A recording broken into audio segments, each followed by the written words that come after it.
Bukannya menjadi penengah dan mencari solusi adil, pemerintah Kabupaten Karanganyar justru tunduk pada tekanan kelompok intoleran. Ini perihal pembangunan Bukit Doa Holy Land di Karanganyar, Jawa Tengah. Izin proyek itu sebenarnya sudah lengkap dan lahannya bukan tanah sengketa. Tapi per Januari kemarin, proyek yang sempat dihentikan sementara itu justru izin resminya dicabut. Pencabutan menyasar PBG yang sebelumnya sah dan diserahkan ke pengelola akhir Desember 2025. Yang bikin makin bermasalah, pembangunan sudah berjalan jauh. Menurut pengelola, progres fisik telah mencapai sekitar 80% saat izin dicabut. Artinya, proyek yang legal dan sudah berjalan dihentikan bukan karena pelanggaran jelas, tapi karena negara memilih mundur di bawah tekanan. By the way, Bukit Doa Holy Land sendiri merupakan proyek milik Yayasan Keluarga Anugerah Surakarta atau YKAS. Lokasinya berada di Desa Karangturi, Kecamatan Gondangrejo, Kabupaten Karanganyar, dengan luas sekitar 40 hektar. Sejak awal, proyek ini tidak hanya dirancang sebagai rumah doa, tapi juga kawasan wisata religi yang mencakup gereja, sekolah tinggi teologi, panti asuhan, dan berbagai fasilitas sosial. Masalahnya muncul ketika sejumlah kelompok menolak keras pembangunan proyek tersebut. Kelompok itu antara lain adalah Laskar Umat Islam Karanganyar dan Forum Umat Islam Gondangrejo. Dalam aksi dan video yang sempat viral, Bukit Doa Holy Land dilabeli sebagai bencana akidah dan bahaya permutadan.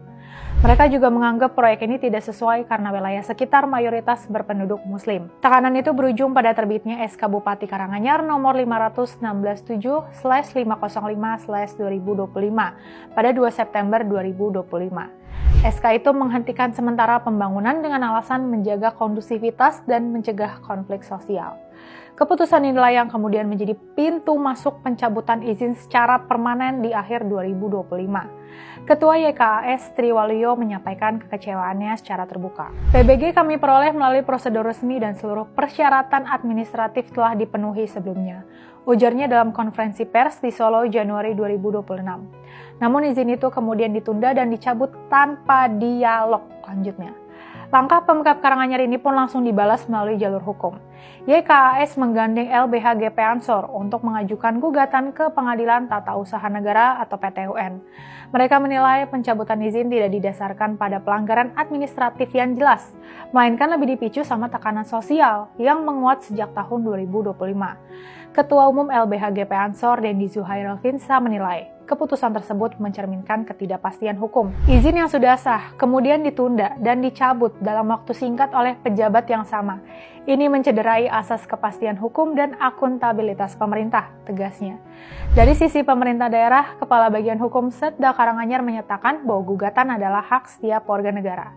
Dia juga menegaskan bahwa Pemkab siap menghadapi proses hukum apabila perkara ini berlanjut di PT-UN.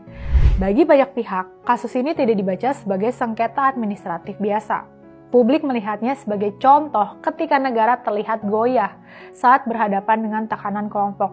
Di media sosial, kritik mengalir deras. Sejumlah kreator menyoroti satu hal yang sama. Jika izin sudah lengkap lalu dicabut karena sentimen agama, maka prinsip keadilan yang dikorbankan. Hari ini rumah doa Kristen yang dihentikan. Besok bukan nggak mungkin giliran tempat ibadah lain saat berada di posisi minoritas. Buat kami di Gerakan Peace, Pemkab Karanganyar jelas telah melakukan tindakan yang semena-mena.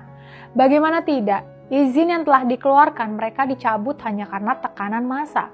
Ini bukan soal membela agama tertentu ya, melainkan soal konsistensi negara hukum. Jika izin diterbitkan sesuai prosedur, lahan bukan sengketa, dan tidak melanggar tata ruang, maka tidak ada alasan mereka untuk mencabut izin itu. Kalau mereka tetap melakukan itu, berarti mereka telah melakukan ketidakadilan kepada sebagian warga yang lain. Apalagi kalau pencabutan itu disebabkan oleh tekanan massa intoleran. Pemkab Karanganyar harusnya bertindak atas dasar hukum, bukan atas dasar tekanan massa. Lawan tindakan sewenang-wenang Pemkab Karanganyar.